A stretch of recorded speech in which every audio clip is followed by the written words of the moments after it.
My name is Catherine, and I am 28 years old. I was so excited to reconnect with my family after 5 years of minimal contact. My marketing career had finally taken off, and I wanted to share my success with them. But 3 days after our heartfelt reunion, I discovered my bank account had been completely drained.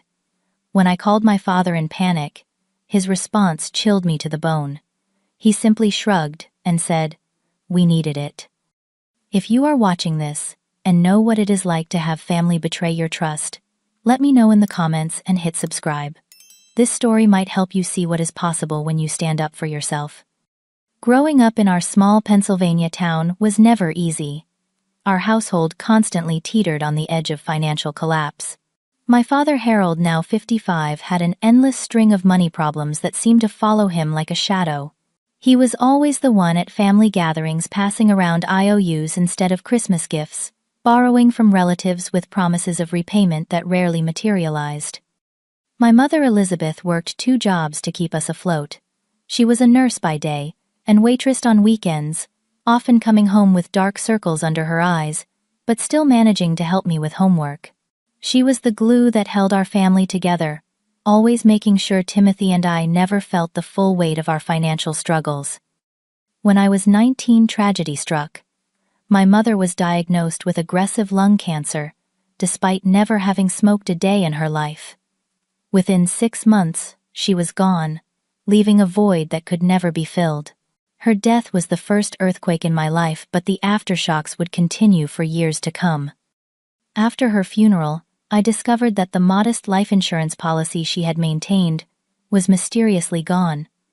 Dad claimed the benefits had been used for her medical bills, but something in his explanation never quite added up. I was too grief-stricken to investigate further. With Mom gone, I was suddenly on my own. Dad seemed to collapse inward, spending more time at local bars than at home.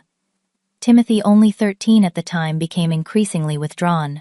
I knew I needed to forge my own path, so I applied for every scholarship I could find and worked multiple jobs to put myself through state college. Those years were grueling. I would study during the day, work evening shifts at a call center, and then wait tables on weekends. Sometimes, I would go days surviving on ramen noodles and coffee. Meanwhile, Harold would occasionally call, not to check on my well-being, but to ask if I could loan him money for bills or to help with Timothy. Against my better judgment, I sent what little I could spare, often skipping meals to help them. After graduation, I landed an entry-level position at a marketing firm in Chicago. I threw myself into my work, slowly building a reputation for creativity and dedication. Each promotion felt like a victory over my difficult past. By 28, I had become a marketing executive with a comfortable salary, a modern apartment, in a good neighborhood, and most importantly, financial stability. My relationship with my family had become increasingly distant over the years. Phone calls with my father dwindled to brief, awkward exchanges on holidays. Timothy and I occasionally texted, but he seemed to have adopted our father's perspective that I had somehow abandoned them by moving to Chicago to pursue my career. When the invitation to the family reunion arrived in my email, my first instinct was to decline. It came from my Aunt Barbara, my mother's sister, who had always been kind to me, but remained close to my father, despite knowing his flaws. The reunion would be held at the old family property where my grandparents had once lived, now owned by my Uncle Frank. "I do not think I can make it," I told my best friend Lauren over coffee one Saturday morning. "Every time I interact with my dad, I end up feeling guilty and manipulated." Lauren looked at me thoughtfully. "Catherine, maybe it is time to try again. You have established yourself now. You are stronger. Plus, do not. You want to see how Timothy has grown up. He must be in college by now." She had a point. Timothy would be 22, and I had missed so much of his life. Despite our strained relationship, he was still my little brother. I also missed my extended family, the cousins I had grown up with, the aunts and uncles who had been present throughout my childhood. "Just be careful," Lauren added, knowing my history all too well. "Do not share too many details about your finances. You know how your dad can be." I nodded, remembering the time in college when I had mentioned receiving a small academic award with a cash prize. Within days, my father had called with a desperate story about the electricity being shut off. I had sent him the entire amount, only to later learn from Timothy that the utilities had been fine, but Dad had bought a used motorcycle that he ended up selling a month later. Despite these memories, I decided to attend the reunion. I took time off work, purchased thoughtful gifts for everyone, and even bought a new outfit for the occasion. The drive from Chicago to rural Pennsylvania gave me time to mentally prepare. I rehearsed setting boundaries and reminded myself that I was no longer the vulnerable teenager, desperate for family approval. As I crossed the state line, I felt a mixture of hope and apprehension. Part of me yearned for reconciliation, for the warm embrace of family connections. Another part remained vigilant, protective of the life and security I had worked so hard to build. Little did I know that this reunion would test those boundaries in ways I could never have imagined. The family property looked smaller than I remembered. The white farmhouse, with its wraparound porch and faded blue shutters, sat on 5 acres of land, dotted with oak trees. As I pulled into the gravel driveway, I spotted several familiar cars, and a few I did not recognize. My heart raced as I stepped out of my car. Before I could grab my bags, the front door burst open and Aunt Barbara came rushing out. "Catherine, oh my goodness, look at you," she exclaimed, enveloping me in a hug that smelled of the same perfume she had worn my entire life. So professional and grown up. Elizabeth would be so proud. The mention of my mother sent a familiar pang through my chest, but I smiled through it. "It is good to see you, Aunt Barbara. Thanks for organizing all this." "Well, come on in. Everyone is so excited to see you." Inside, the house buzzed with activity. Uncle Frank was manning a grill on the back patio. Cousins I had not seen in years were scattered throughout the house, some with spouses and children I had never met. I made my rounds, exchanging hugs and catching up on their lives. "Look who finally decided we were good enough for her," came a gruff voice from behind me. I turned to see my father, Harold, leaning against the doorframe. He looked older than his 55 years, his face weathered and his clothes hanging loosely on his frame. Despite my resolve, my stomach tightened at the sight of him. "Hi, Dad," I said, stepping forward to give him an awkward hug. He patted my back stiffly. "Nice car," he commented, nodding toward the window. "Must be doing well for yourself in the big city." Before I could respond, Timothy appeared beside him. My little brother was no longer little. He stood nearly 6 feet tall, with our mother's gentle eyes contrasting sharply with a hardened expression that reminded me too much of our father. "Hey, Cat," he said, using my childhood nickname that no one had called me in years. "Timothy," I smiled, genuinely happy to see him. "You look great. How is college going?" A strange look passed between my father and brother. "It is going," Timothy replied vaguely. "When I can afford the tuition." "Your brother is studying computer science," Harold interjected proudly. "Smart as a whip. Gets that from me." I bit back a retort about who had actually helped Timothy with his homework all those years. Instead, I asked, "Which university?" "State," Timothy replied. "Same as you went to." "That is great," I said, wondering if he had received any scholarships like I had. "We will have to compare notes later."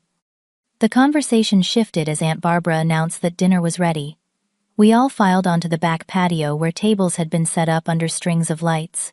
I found myself seated between my cousin Brittany and Uncle Frank's new wife Denise. Brittany leaned over during the meal. "So tell me about Chicago. You are like what, a marketing director now?"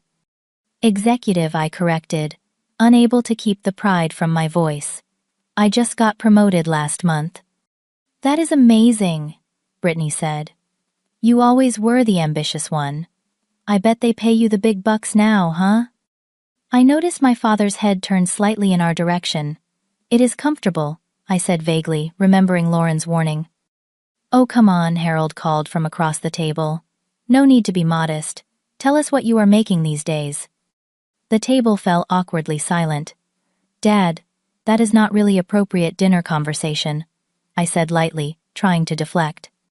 What we are, family, he insisted. Besides, I was just telling everyone how proud I am of my successful daughter. To change the subject, I asked Timothy about his classes, and was relieved when he began talking about a programming project. The conversation gradually returned to normal, but I could feel my father's eyes on me throughout the meal. After dinner, as everyone was helping clean up, Harold cornered me in the kitchen. "So I heard you got a big bonus with that promotion," he said, casually rinsing a plate. I froze. "Where did you hear that?" He shrugged. "You mentioned it to your Aunt Barbara on the phone last week." I had in fact mentioned it briefly, when she called to confirm my attendance at the reunion. I had not expected her to share that information with my father. "Timothy's tuition is due next month," he continued, his voice lowering. "We are a little short, just a temporary thing." The familiar feeling of obligation mixed with resentment rose in my chest. "How much are you short?" "About 3,000, he said. "I would not ask, but you know family helps family." "Let me think about it," I replied noncommittally. "I have some big expenses coming up myself." He nodded, but his expression darkened slightly. Sure, no rush. We have the whole weekend to catch up." Later that evening, as most of the family dispersed to their sleeping arrangements, I found myself sitting on the porch swing with Brittany. The night was warm, crickets chirping in the darkness beyond the porch light. "It is good to see you, Catherine," she said. "It has been way too long." "I know," I admitted. "Work keeps me busy, but that is no excuse." She was quiet for a moment. "How are things with your dad and Timothy?" "Really, I mean." "Complicated," I said after a pause. "We do not talk much." Brittany nodded. "Uncle Harold has been having a rough time. Aunt Barbara has been helping them out a lot." "Oh," I tried to sound casual. "What kind of rough time?" She shifted uncomfortably. "I probably should not say anything. Just, you know, the usual money stuff. I think he got into some gambling for a while there." She paused. "Just be careful, okay? I love Uncle Harold, but..." "But what?" "Nothing," she said quickly. "Just family dynamics, you know. They can be tricky." I could tell she was holding something back, but before I could press further, Harold stepped onto the porch. "Beautiful night," he said, as if he had not been eavesdropping. "Brittany, your mom is looking for you." After Brittany left, my father sat down beside me on the swing. "It is good to have you home, Catherine. I have missed you." For a moment, I allowed myself to believe him. We sat in silence watching lightning bugs flicker in the yard. He put his arm around me, and for the first time in years, I felt like his daughter again. The rest of the weekend passed in a blur of family activities. We had a barbecue, played softball in the back field, and shared stories around a bonfire. Timothy gradually warmed up to me, showing me his laptop and explaining his latest programming project with enthusiasm. Harold was uncharacteristically attentive, asking about my job and life in Chicago, with what seemed like genuine interest. By Sunday afternoon, as I packed my car to head back to the city, I felt a tentative optimism. Maybe this reunion was the beginning of healing our fractured family. Maybe enough time had passed that we could build something new. "Drive safe," Harold said, helping me with my bags. "And think about what we talked about. Okay, Timothy, really needs this." I nodded, giving him a tight hug. "I will call you next week, I promised." As I drove away, I glanced in my rearview mirror. My father and brother stood side by side waving. I could not shake the feeling that something was not quite right, but I pushed it aside, focusing on the positive aspects of our reunion. Little did I know that this brief moment of family harmony was about to shatter in the most devastating way possible. 3 days after returning to Chicago, I was still riding the emotional high of reconnecting with my family. The reunion had gone better than I could have hoped, and I found myself scrolling through the photos I had taken, smiling at images of Timothy laughing by the bonfire, and Harold with his arm around Uncle Frank. I decided to treat myself to some new work clothes to celebrate my recent promotion. The upscale boutique near my apartment had a blazer I had been eyeing for weeks. I tried it on, admiring the perfect fit in the dressing room mirror, then brought it to the register along with a few other items. "That will be $478, the saleswoman said pleasantly. I handed her my credit card, already mentally reorganizing my closet to accommodate the new purchases. She swiped the card and frowned. "I am sorry, it is being declined." "That is strange," I said, feeling a flicker of embarrassment. "Could you try again?" She did, with the same result. "Do you have another card you would like to try?" I fumbled in my wallet for my debit card, a sense of unease growing. "Use this one, please." Again, the transaction was declined. I apologized to the saleswoman, promised to return later, and hurried out of the store, my face burning with confusion and embarrassment. Sitting in my car, I pulled out my phone and logged into my bank account. The screen loaded and I stared in disbelief at the balance: $23.18. Just last week, before the reunion, I had over $25,000 in my checking account and another $30,000 in savings. My hands shaking, I scrolled through the recent transactions. There they were, a series of transfers over the past 3 days, draining nearly every penny I had. The largest was a transfer of $20,000 to an account I did not recognize, followed by several smaller withdrawals. My first thought was identity theft. I immediately called the bank's fraud department, my heart pounding as I waited to be connected to a representative.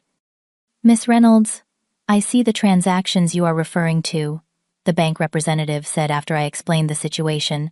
"However, these do not appear to be fraudulent. The transfers were initiated from your usual IP address using your credentials, and the security questions were answered correctly." "That is impossible," I insisted.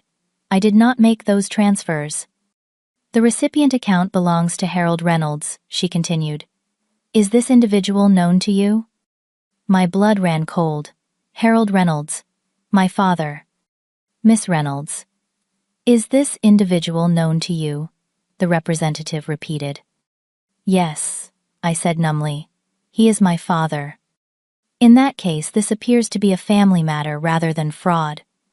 Would you like to dispute these transactions? That would involve filing a police report." A police report against my own father. The thought made my stomach churn. "I need to make some calls first," I told her. "Thank you for your help." I sat in my car for several minutes trying to process what was happening. My father had somehow accessed my accounts and taken nearly everything I had. The money I had worked so hard for, saved so carefully, all gone. With trembling fingers, I called his number. It rang 4 times before he answered. "Hello, stranger," he said cheerfully, as if nothing was wrong. "Missing us already?" "Dad," I said, my voice shaking with anger and disbelief. "Did you transfer money from my accounts?" There was a brief pause. "Oh, that," he said, his tone suddenly casual. "Yeah, we needed it. Timothy's tuition was due." "You needed $25,000 for tuition," I exclaimed, my voice rising. "Dad, that was all of my money. How did you even get access to my accounts?" "Come on, Catherine. Do not be so dramatic," he replied dismissively. "I saw your password when you checked your balance on your phone during the reunion. You should really be more careful with that stuff." I could not believe what I was hearing. Not only had he stolen from me, but he was acting as if it was no big deal, as if I was overreacting. "Dad, what you did is illegal," I said, trying to keep my voice steady. "That is theft. You need to transfer the money back immediately." He laughed, actually laughed. "Illegal. Between family. Do not be ridiculous. Look, Timothy needed the tuition money, and you have a good job. You can make it back in no time." "What about my rent? My bills? Dad, you took everything." "You will figure it out," he said. "You always do. You are the resourceful one, remember? Besides, we are family. Family helps each other." That phrase again. Family helps each other. It had been his mantra throughout my life, but it only ever seemed to flow in one direction. I put myself through college. I reminded him, anger building in my chest. I worked 3 jobs, while taking full course loads. I lived on ramen and coffee to make ends meet. Where was the family help then? That was different, he said dismissively. I was going through a rough patch after your mother died. And what about Mom's life insurance policy? I asked a question that had lingered in the back of my mind for years. What happened to that money, Dad? There was a telling silence. I thought so, I said quietly. I want my money back. All of it. By the end of the week. His tone changed, hardened. Or what? You will call the police on your own father? Report the man who raised you? If I have to. He scoffed. Go ahead. No one will believe you anyway. It will be your word against mine, and I will just say you gave it to us, which is what you should have done in the first place. I am serious, Dad. So am I, he snapped. You abandoned this family years ago to play big shot in Chicago. The least you can do is help your brother get an education. Or are you too selfish to even do that? The accusation stung as he knew it would. He had always been skilled at finding my vulnerable spots. I did not abandon anyone, I said, my voice breaking. I was 19 when Mom died. You were the parent, not me. And now I am parenting, he retorted, making sure Timothy gets what he needs. What kind of sister would not want that for her brother? I closed my eyes, recognizing the manipulation for what it was. This conversation is over. Return my money, or I will take legal action. I mean it. You would not dare, he said, but I could hear a flicker of uncertainty in his voice. Watch me, I replied, and ended the call. I sat in my car for what felt like hours, tears streaming down my face. The betrayal cut deeper than I could have imagined. Not just the theft itself, but the casual way. He had dismissed my feelings, my hard work, my very real needs. My phone buzzed with a text from Timothy. How could you threaten Dad? After everything he has done for us, I thought you cared about my education. So my father had already spun the story to make me the villain. Of course he had. I drove home in a daze, my mind racing with questions and possibilities. How would I pay my rent? Could I really file charges against my own father? What would that do to my relationship with Timothy, with the rest of my family? When I arrived at my apartment, I found Lauren waiting outside my door with a bottle of wine and takeout food. I had texted her briefly about the situation. Oh, honey, she said, pulling me into a hug as soon as she saw my face. Come on, let us get inside and figure this out. As we sat at my kitchen counter, I poured out the whole story. The reunion, the seemingly heartfelt reconnection, the shocking betrayal. I cannot believe he did this, Lauren said, her face flushed with anger on my behalf. Actually, scratch that. I can totally believe it. This is classic Harold. What am I going to do? I asked, staring into my wine glass. If I report him, my family will never forgive me. Lauren reached across the counter and took my hand.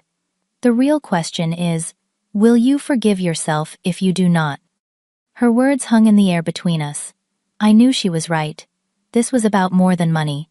It was about standing up for myself, about breaking a cycle of manipulation and abuse that had defined my relationship with my father for as long as I could remember.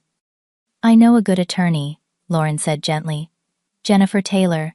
She specializes in cases like this.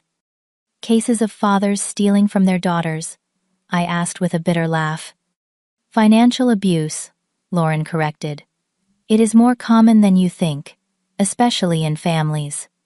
And Catherine, what your father did is not just morally wrong, it is a crime. I nodded slowly, my resolve building.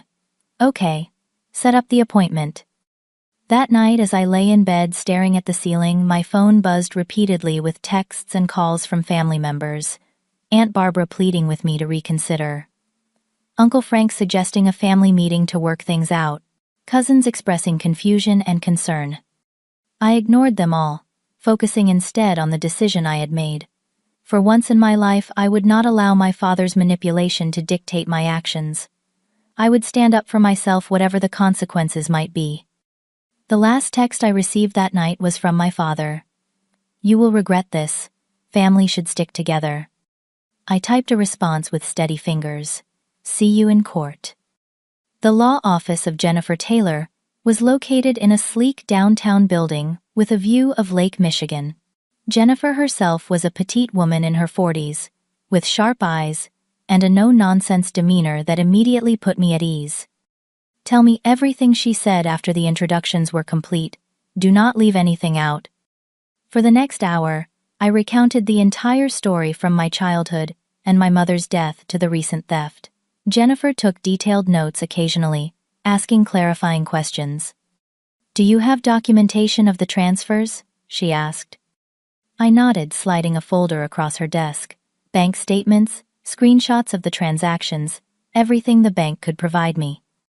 And you are certain you never gave your father permission to access your accounts or transfer these funds? Absolutely not. Jennifer leaned back in her chair, studying me. Catherine, what your father did constitutes identity theft and fraud. These are serious crimes that carry significant penalties, including potential jail time. My stomach tightened. Jail time. Potentially, yes. Is that something you are prepared for? I hesitated.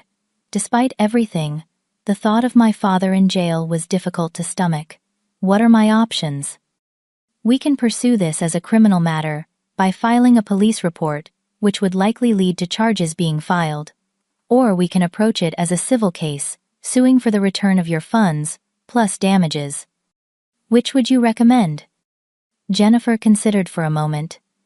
Given the family dynamics, I would suggest starting with a police report and a civil demand letter. The threat of criminal prosecution might be enough to get your money back without having to go through a full trial.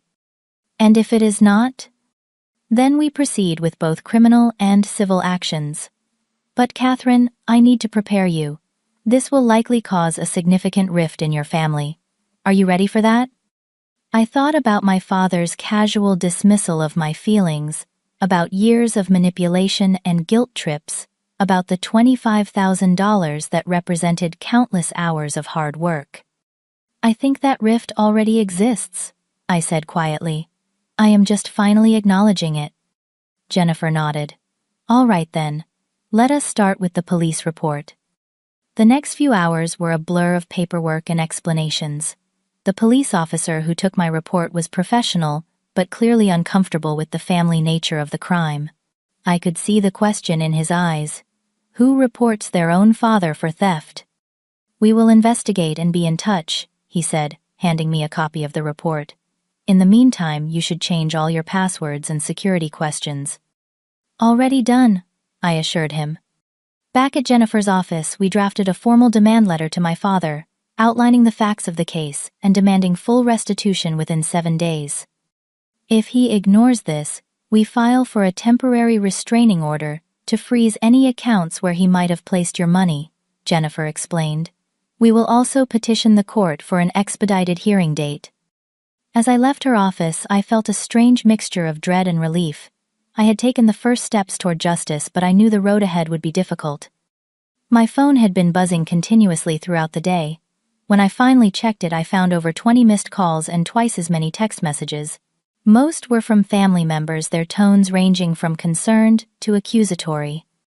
Aunt Barbara, Catherine, please call me. We need to talk about this.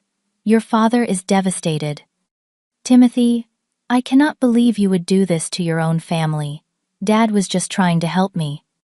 Uncle, Frank, let us all sit down together and work this out like adults. And then, most surprisingly, a voicemail from my cousin Brittany. Catherine. It is Brittany. Listen, I need to talk to you privately. There is something you should know about Uncle Harold. Call me when you can. I called Brittany first, curious about what she had to share. Catherine, thank God, she answered immediately. Have you really filed charges against Uncle Harold? I have filed a police report. Yes, I confirmed. Why? She sighed heavily.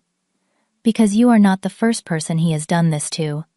Last year he somehow got access to my dad's investment account and withdrew $12,000. Dad did not press charges because, well, family, but it caused a huge fight. Why did no one tell me this before the reunion? I asked, anger bubbling up again. Aunt Barbara convinced everyone to keep it quiet. She said Uncle Harold was getting help for his gambling problem, and that he was making amends. I guess that was a lie. Gambling problem, I repeated, remembering her hint during our porch conversation. How long has this been going on? Years, from what I understand. Since before your mom died. She paused. Catherine, there is something else. Something about your mom's life insurance policy. My heart skipped a beat. What about it? I overheard my parents talking once. They said Uncle Harold used that money to pay off gambling debts. That is why there was nothing left for you and Timothy. The revelation hit me like a physical blow. All these years I had suspected something was not right about that money, but hearing it confirmed made me feel sick. Thank you for telling me, I managed to say. I needed to know. What are you going to do now? Brittany asked. Get my money back, I replied, with newfound determination, and make sure he cannot do this to anyone else. The next week was one of the most difficult of my life. My father refused to acknowledge the demand letter, instead enlisting family members to pressure me into dropping the case. Aunt Barbara called daily, her messages growing increasingly desperate. Catherine, please reconsider. Your father is not well. He needs help, not punishment. Timothy sent a particularly hurtful text. Congrats on destroying what is left of our family. Hope your precious money is worth it. I struggled to focus at work, grateful for an understanding boss who allowed me some flexibility to deal with my family emergency. Lauren was my rock, coming over with food when I was too emotionally exhausted to cook, listening to my doubts and fears, reminding me that I was doing the right thing. Have you thought about joining a support group? She suggested one evening, as we sat on my couch, both of us in sweatpants with cartons of ice cream. There are organizations for victims of financial abuse. The term still felt strange to apply to myself. Financial abuse. But that was exactly what had happened, not just now but throughout my life. I will look into it, I promised. The police investigation progressed quickly. The evidence was clear-cut, and my father had made little effort to cover his tracks. Within 10 days I received a call from the detective assigned to my case. Miss Reynolds, we have enough evidence to proceed with charges against your father. The district attorney will be in touch about next steps. That same day, Jennifer called with news that the court had granted our request for an expedited hearing. We go before the judge next Tuesday, she informed me. Be prepared for your father to fight this. Fight it, he did. He hired an attorney who specialized in defending white-collar crimes. A slick man, in an expensive suit, who immediately filed motions to dismiss the case. Your Honor, this is a family misunderstanding, not a criminal matter, his attorney argued at the first hearing. Miss Reynolds had verbally agreed to help with her brother's education. She is now vindictively using the legal system to punish her father for a perceived slight. Jennifer countered forcefully. Your Honor, there was no agreement. This was a clear case of unauthorized access and theft. The evidence shows Mr. Reynolds deliberately stole his daughter's password and systematically drained her accounts without her knowledge or consent. The judge, a stern woman in her 60s, reviewed the evidence before her. I find sufficient cause to proceed with both the criminal charges and the civil case. Mr. Reynolds, I am issuing a temporary order, freezing all your financial accounts, pending resolution of this matter. We will reconvene for trial in 2 weeks. As we left the courthouse, I caught sight of my father and brother standing by the elevators. Harold's face was a mask of cold anger, but what struck me most was Timothy's expression. For the first time I saw confusion there, perhaps even doubt. Our eyes met briefly before the elevator doors closed between us. In that moment I allowed myself to hope that maybe, just maybe, my brother was beginning to see the truth. The morning of the trial arrived with a sense of grim inevitability. I had barely slept the night before, my mind racing with all the possible outcomes. What if the judge did not believe me? What if my father somehow managed to twist the truth, as he had so many times before? Lauren came with me for moral support, squeezing my hand as we walked up the courthouse steps. "You can do this," she whispered. "Just tell the truth."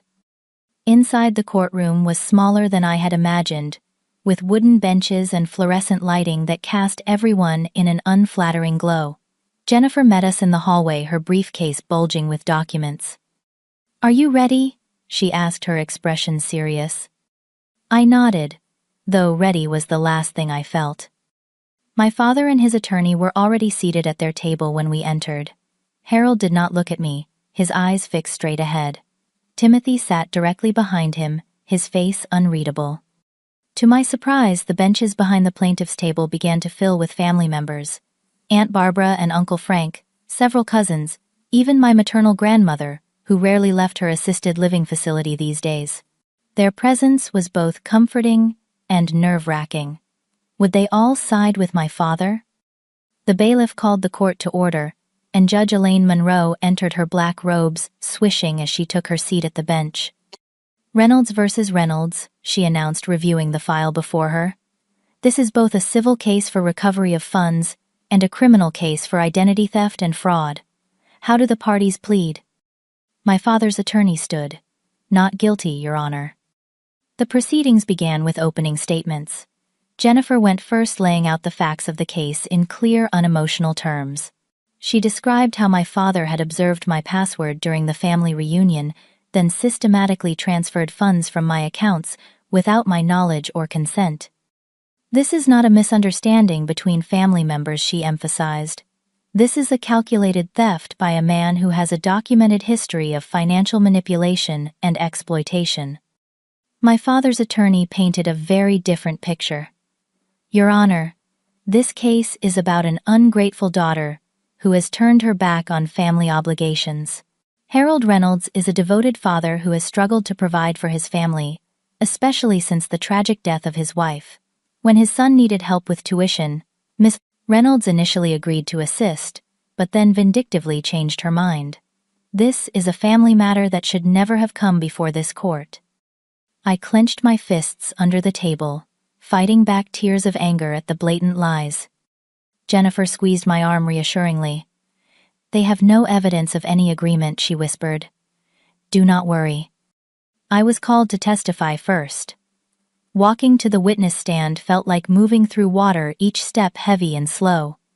After being sworn in, I took a deep breath and faced the courtroom. Jennifer guided me through my testimony, asking about my relationship with my father, the family reunion, and the discovery of the theft. I described my shock at finding my accounts, drained the confrontation with my father, and his casual dismissal of my concerns. "Did you at any point give your father permission to access your accounts or transfer these funds?" Jennifer asked. "No, I did not," I said firmly. "I would never have authorized those transfers. That money represented years of hard work and careful saving." "And did you ever agree to pay for your brother's tuition?" Number. My father asked for a loan of $3,000 during the reunion, which I said I would consider. I never agreed to any amount, and certainly not to $25,000. When it was time for cross-examination, my father's attorney approached with a predatory smile. "Miss Reynolds, you claim to care about your family, yet you moved hundreds of miles away and rarely visit. Is that correct?" "I moved to Chicago for my career," I replied evenly. "I have invited my father and brother to visit several times, but they never accepted." "And is it not true that you have achieved considerable financial success, while your father and brother have struggled?" "I have worked extremely hard for everything I have," I said, my voice tight with emotion. "I put myself through college with scholarships and multiple jobs. No one helped me." "So you admit that you have not been willing to help your family despite your financial ability to do so?" Jennifer stood. "Objection, Your Honor. Counsel is mischaracterizing the witness's testimony." "Sustained," the judge ruled. "Counsel, please stick to relevant questions." The attorney changed tactics. "Miss Reynolds, did you ever explicitly tell your father he could not use your password if he saw it?" "I never imagined I would need to tell my father not to steal from me," I replied, unable to keep the bitterness from my voice. The questioning continued for nearly an hour, with the attorney trying to paint me as selfish and family-averse. By the time I stepped down from the witness stand, I was emotionally drained, but felt I had held my ground. My father testified next, spinning a tale of family loyalty and misunderstanding. According to him, I had verbally agreed to help with Timothy's education, and had even given him my password during the reunion. She knew I was going to transfer the money, he claimed. We discussed the amount. She just changed her mind afterward, and decided to punish me by bringing these charges. His performance was convincing, his expression earnest as he looked at the judge. I had seen this face before, the sincere mask he wore when manipulating others. Jennifer's cross-examination was surgical. Mr. Reynolds, can you provide any evidence of this alleged agreement? Text messages, emails, witnesses. It was a private conversation, he hedged. Family business. So that is a no, Jennifer pressed. What about your gambling debts? Is it true that you have a history of borrowing or taking money from family members to cover gambling losses? My father's attorney shot to his feet. Objection irrelevant and prejudicial. Your Honor, Jennifer countered, the defendant's gambling addiction and history of financial exploitation go directly to motive and pattern of behavior. I will allow it, the judge ruled. The witness will answer the question. My father shifted uncomfortably. I may have had some issues with gambling in the past, but I have been in recovery. Is it true that you used your late wife's life insurance policy money, that should have gone to your children's education, to pay gambling debts? A murmur ran through the courtroom. My grandmother audibly gasped. That is a lie. My father snapped, his composed facade cracking. Who told you that? Jennifer did not answer his question. Mr. Reynolds, our investigation has uncovered evidence that you accessed and emptied a joint investment account belonging to your brother-in-law Frank Reynolds approximately 14 months ago. Is that correct? Uncle Frank leaned forward in his seat, his expression grim. My father glanced nervously at his attorney. That was a loan. Frank agreed to it. A loan that was never repaid, Jennifer noted. Just like the $12,000 you took from your daughter's college fund after her high school graduation. Or the $4,000 you borrowed from your mother-in-law last Christmas. The judge's eyes narrowed. Mr. Reynolds, have you taken money from other family members without authorization? They are all loans, my father insisted, his voice rising. Family helps family. That is what we do. The real surprise came when Timothy was called to testify. I had assumed he would support our father completely, but as he took the stand, I noticed a new hesitation in his demeanor. Timothy Reynolds, my father's attorney began. Your sister has claimed that your father stole money to pay your tuition. Can you tell the court about your educational situation? Timothy glanced at our father before answering. I am studying computer science at State University. Dad has been helping with tuition when he can. And was your tuition due at the time of these transfers? Timothy shifted uncomfortably. Not exactly. I am actually on a full academic scholarship. I do not have tuition expenses. A shocked silence fell over the courtroom. Even my father's attorney seemed taken aback. Then what was the $25,000 for, the judge asked directly. Timothy looked down at his hands. I do not know. Dad told me it was for my education, but I never saw any of that money. My father's face had turned a dangerous shade of red. Timothy, he hissed loud enough for the front rows to hear. The judge banged her gavel. Mr. Reynolds, you will remain silent or be removed from the courtroom. Jennifer approached Timothy gently. Timothy, has your father ever taken money from you or used your name to obtain funds? He hesitated, then nodded. Last year, he took out a student loan in my name. He said it was for my living expenses, but I never saw that money either. Objection, my father's attorney shouted. This is beyond the scope of these proceedings. Your Honor, Jennifer countered. This goes directly to the pattern of financial abuse and the defendant's credibility. I will allow it, the judge ruled, her expression hardening as she looked at my father. The final witness of the day was the most unexpected. Brittany approached the stand visibly nervous but determined. Miss Lopez, Jennifer began. You are the defendant's niece, correct? Yes, Brittany confirmed. Uncle Harold is my mother's brother. Can you tell the court about any financial interactions you have observed between the defendant and other family members? Brittany took a deep breath. 2 years ago at Christmas, I overheard Uncle Harold asking my father for money. When Dad refused, saying he had already loaned him thousands that were never repaid, Uncle Harold became angry. Later that night I saw him using Dad's laptop. The next day, Dad discovered $12,000 missing from his investment account. Did your father report this theft? No, Brittany said sadly. Aunt Barbara convinced him not to. She said it would destroy the family. Do you have any knowledge about Elizabeth Reynolds' life insurance policy? Brittany nodded. My parents discussed it once when they thought I was not listening. They said Uncle Harold had used that money, which should have gone to Catherine and Timothy, to pay off gambling debts. My father stood up abruptly. This is all lies. They are all turning against me. The judge banged her gavel. Mr. Reynolds, sit down immediately, or you will be held in contempt. He remained standing, his face contorted with rage. I was trying to hold this family together. After Elizabeth died, I was all they had. Bailiff, the judge ordered. Please restrain the defendant. As the bailiff approached, my father pointed at me. You ungrateful brat, I gave you everything. You gave me nothing, I said quietly, the words carrying in the sudden silence. You took. You always took. The bailiff escorted my father from the courtroom as he continued to shout accusations. The judge called a 15-minute recess to restore order. In the hallway, I found myself surrounded by family members. To my surprise, they were not angry with me. Aunt Barbara hugged me tightly, tears streaming down her face. I am so sorry, Catherine, she whispered. I wanted to believe he was getting better. I should have warned you. Uncle Frank patted my shoulder awkwardly. We all should have done more. Said more. My grandmother took my hands in hers, her eyes fierce, despite her frail appearance. Elizabeth would be proud of you standing up for yourself. That is what she always wanted for you. When court resumed, the judge delivered her ruling without hesitation.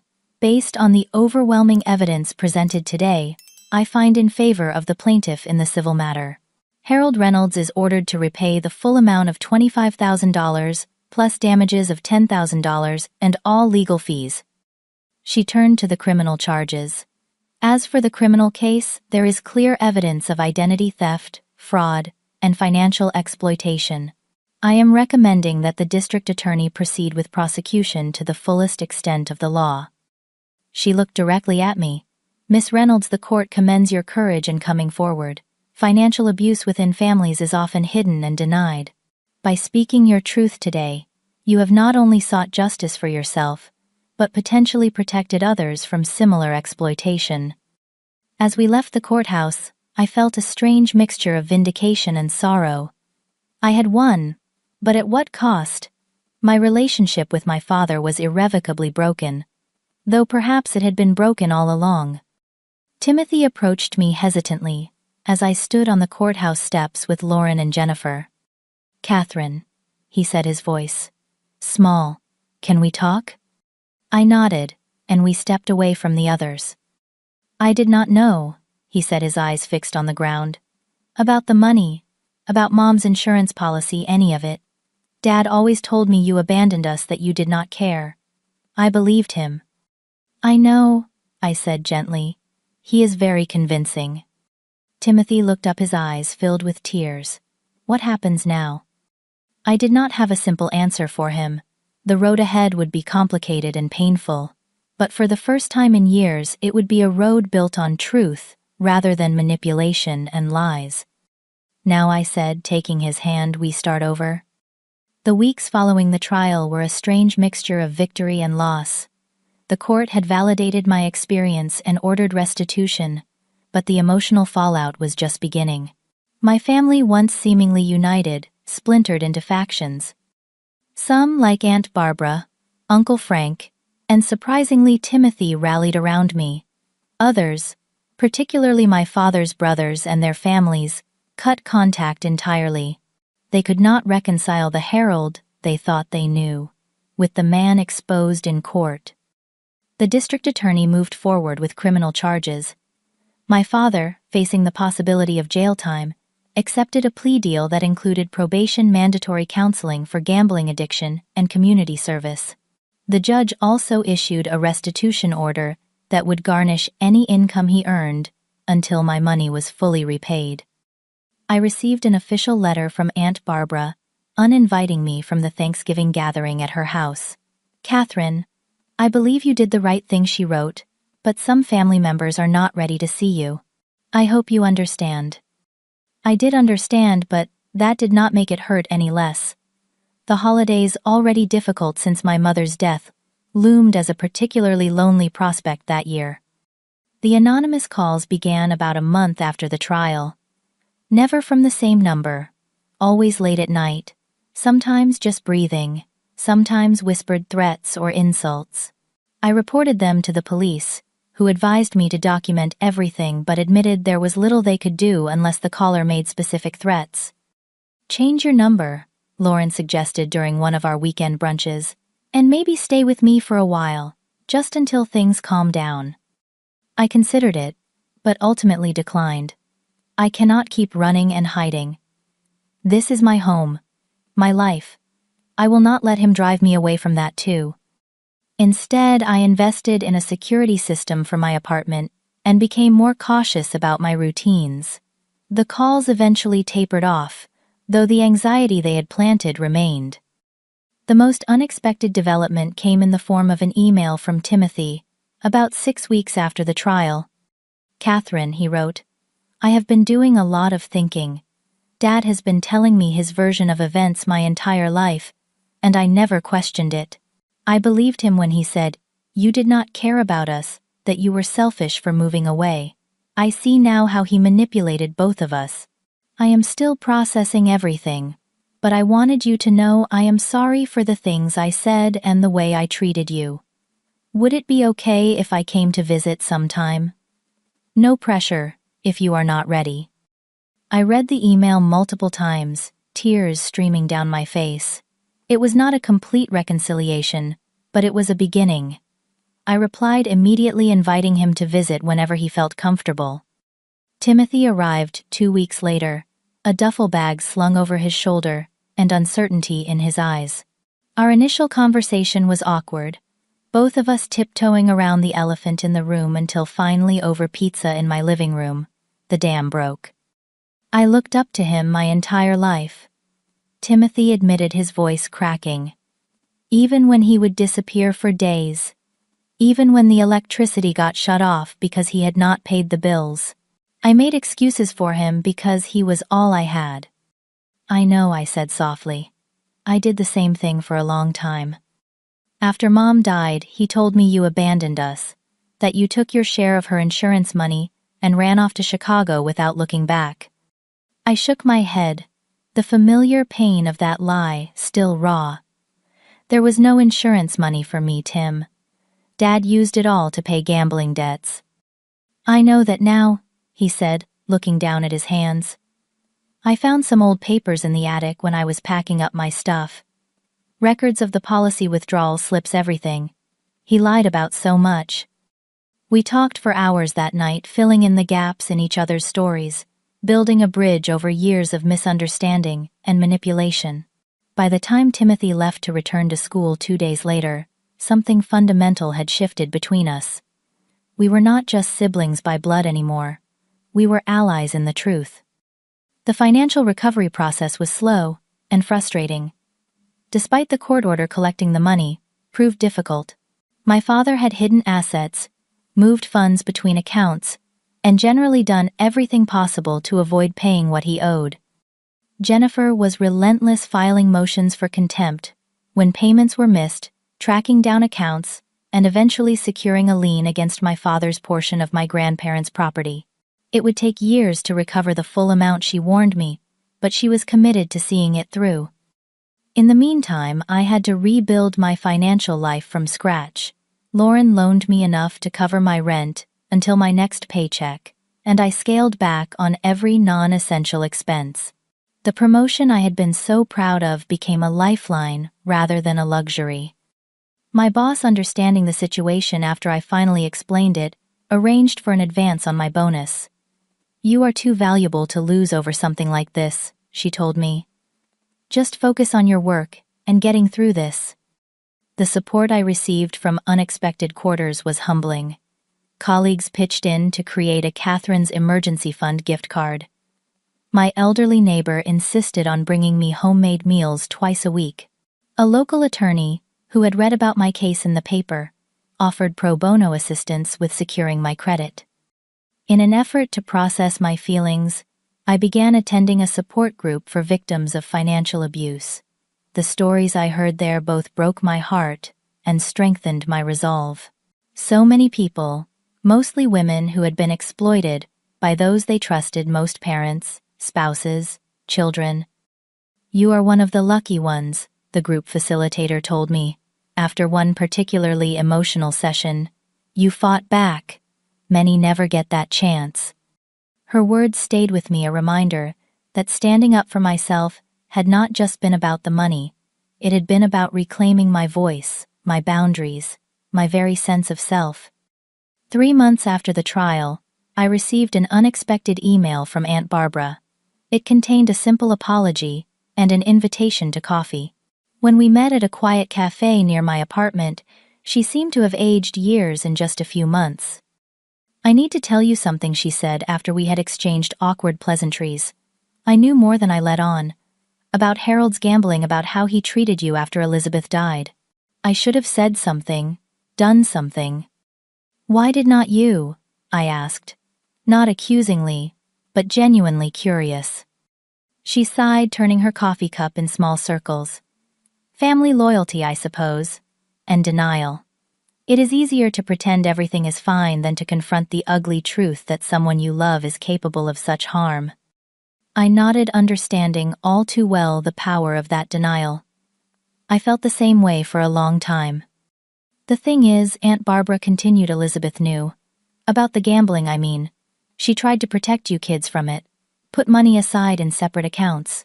When she got sick, she made me promise to look out for you. I failed her, and I failed you. I am so sorry, Catherine." Her revelation was both painful and healing. The knowledge that my mother had tried to protect us, that she had seen the truth about my father, was a gift I had not expected. As the months passed, I slowly rebuilt my life. My credit score recovered. My savings account began to grow again, though more modestly than before. I moved to a smaller apartment to reduce expenses and adopted a rescue cat for company. The holiday season approached, and for the first time I decided to host a gathering of my own. Not a traditional family Thanksgiving, but a celebration of chosen family. Lauren and her boyfriend Timothy, who took the bus from college, a few close colleagues, my neighbors, and even Jennifer, who had become more than just my attorney. As we sat around my small dining table, mismatched dishes holding potluck contributions, I looked at the faces of those who had stood by me through the darkest period of my life. They might not share my blood, but they shared something perhaps more important: respect for my boundaries, belief in my worth, commitment to the truth. My phone pinged with a text from my father, the first direct contact since the trial. "Happy Thanksgiving. Family should be together today." I read it once, then put my phone away without responding. He was right about one thing: family should be together, and mine was right here around this table. 1 year after the trial, I stood in front of the mirror, adjusting my new blazer. The promotion to senior marketing executive had come with a substantial raise, finally allowing me to rebuild my emergency fund and even start investing again. The woman in the reflection looked different from the one who had discovered her accounts drained after the family reunion. Her eyes were clearer, her stance more confident. The doorbell rang, and I welcomed Timothy, now in his final year of college. His visits had become regular, our relationship growing stronger with each honest conversation. He had brought his girlfriend, this time a soft-spoken engineering student named Andrea. "The place looks great," Timothy commented, noticing the new furniture and artwork. "You are really back on your feet." Getting there, I agreed, leading them to the living room where I had prepared snacks. "How are finals going?" As Timothy launched into a story about his programming project, I felt a surge of gratitude for this reclaimed relationship. We had lost so many years to our father's manipulations, but we were making up for lost time. The healing process had not been linear. There were days when anger still consumed me, when I would wake up from nightmares about financial ruin, when the betrayal felt as fresh as the day I discovered it. My therapist, Dr. Patrice, assured me this was normal. "Trauma does not heal in a straight line," she would remind me during our sessions. "Some days will be better than others. The goal is not to erase the pain, but to learn to carry it differently." I had taken her words to heart, allowing myself to feel the full range of emotions without judgment. The anger, the grief, the fear, even the lingering love for the father I had once believed in. All of it was part of my story. Harold had made minimal efforts at amends. The court-ordered payments arrived irregularly, always the bare minimum required to avoid further legal consequences. He sent birthday cards with token gifts and occasional texts that felt more like maintaining a record of contact than genuine communication. Timothy kept me updated on their interactions, which had become strained and infrequent. "He still will not admit what he did," Timothy told me during one visit. "He talks about it like it was a misunderstanding, or like you overreacted. I cannot listen to it anymore." My father's continued refusal to take full responsibility was painful, but no longer surprising. I had accepted that genuine remorse might never come, and strangely, that acceptance had been liberating. My healing could not depend on his acknowledgement. In an unexpected twist, my experience had led to a new avenue of purpose. I began volunteering with a financial literacy program for young adults, aging out of foster care, teaching them how to protect themselves from exploitation and build financial security. "Many of you will face pressure from family members who did not have your opportunities," I would tell my students. "Remember that helping others is admirable, but not at the expense of your own security. True love does not demand financial sacrifice." I also joined a task force working to strengthen laws against financial exploitation. My case had become something of a reference point in local legal circles, an example of how family members could use emotional manipulation to commit fraud. The process of rebuilding had taught me to define family in a new way. Blood connections, I realized, were just one type of bond, and not necessarily the strongest. True family consisted of those who respected your boundaries, celebrated your successes without envy, and loved you enough to tell you difficult truths. Lauren remained my steadfast friend, the sister I had chosen rather than been born to. When she announced her engagement, she asked me to be her maid of honor, a role I accepted with tears of joy. "You know," she said, "as we shopped for her wedding dress, watching you stand up to your dad changed me too. I realized how important it is to set boundaries even with people you love." My professional life flourished in ways I could not have anticipated. The focus and determination I had developed through adversity translated into leadership skills that caught the attention of senior management. When a position opened for a director of marketing operations, I applied and was selected over candidates with more years of experience. "You have something they do not," my boss explained when she offered me the role: "resilience and perspective. You do not crack under pressure, and you can see the bigger picture." The financial recovery continued gradually. Jennifer, true to her word, pursued every legal avenue to enforce the court's judgment. By the 1-year mark, I had recovered almost half of what was stolen, enough to rebuild my emergency fund and begin thinking about the future again. Timothy's graduation approached a milestone. I was determined to celebrate properly. I arranged for us to have dinner at an upscale restaurant after the ceremony. Just the two of us. "I have something for you," I told him, sliding an envelope across the table after our meals arrived. He opened it to find a check for $5,000. "Catherine, I cannot take this," he protested. "You are still recovering financially." "It is not from me," I explained. "Well, not directly. It is your portion of what we have recovered so far from Dad. That money was supposed to be our inheritance from Mom to help us build our futures. I want you to have your share." Timothy's eyes filled with tears. I do not know what to say. "Say you will use it wisely," I suggested. "Start your emergency fund, maybe. That is what Mom would have wanted." He nodded carefully, folding the check and placing it in his wallet. "I will. And Catherine, thank you for not giving up on me, even when I was awful to you." "You are my brother," I said simply. "That never changed." As summer turned to fall, I received an unexpected letter from my grandmother. Her health had been declining, and her handwriting was shaky but determined. "My dear Catherine," she wrote, "I have been thinking about courage lately. It comes in many forms. Your mother had it when she faced her illness. You have it in how you stood up for yourself. I want you to know how proud I am of you. Family is complicated, but truth is simple. You chose truth, and that was the right choice." Her words were a balm to my soul, a confirmation that I had not destroyed my family by seeking justice, as my father had claimed. I had simply refused to participate in the fiction that had allowed harmful patterns to continue for generations. The holidays approached again, and this time the prospect did not fill me with dread. I had plans to spend Thanksgiving with Lauren's family, Christmas with a group of friends, and New Year's with Timothy and Andrea. My calendar was full of genuine connections, rather than obligatory gatherings filled with tension and unspoken resentments. One crisp October evening, as I walked home from the train station, my phone rang with an unfamiliar number. I almost did not answer, wary of the anonymous calls that had plagued me after the trial. Something made me accept the call. "Catherine," a female voice asked. "This is Denise, Uncle Frank's wife. I hope it is okay that I called." "Of course," I said, surprised. Denise and I had never been particularly close.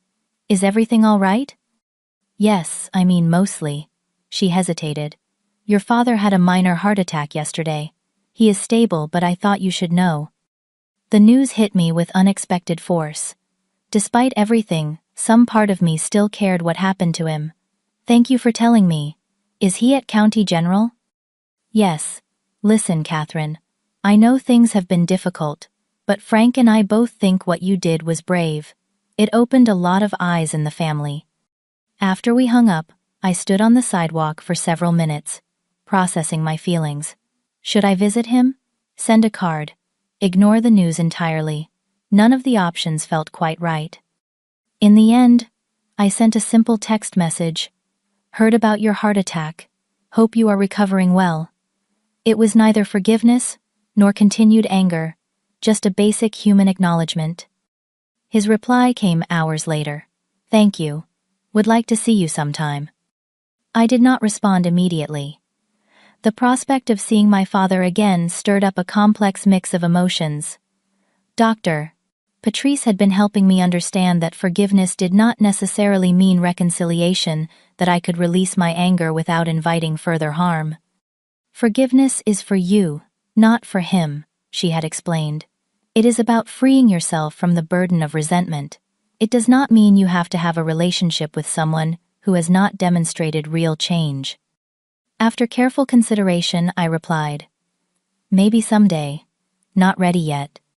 It was an honest answer, one that honored both my healing journey and the reality that trust once broken could not be instantly restored.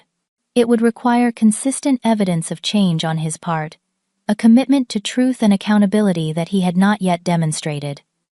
As the one-year anniversary of the trial approached, I decided to mark the occasion not with sadness but with celebration. I invited those who had supported me through the ordeal to a small gathering at my apartment. "What are we celebrating exactly?"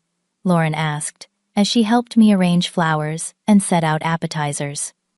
"Survival," I replied. "Resilience. The fact that someone tried to break me and I am still standing."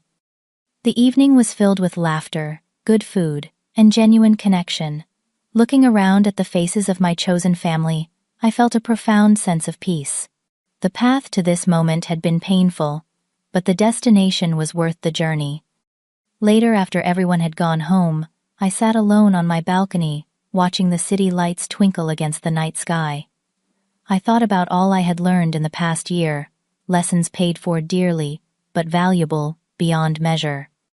I had learned that family is defined by actions, not blood, that love without respect is merely manipulation, that standing up for yourself is not selfish but necessary, that vulnerability is not weakness but courage. Most importantly, I had learned that I was stronger than I had ever imagined.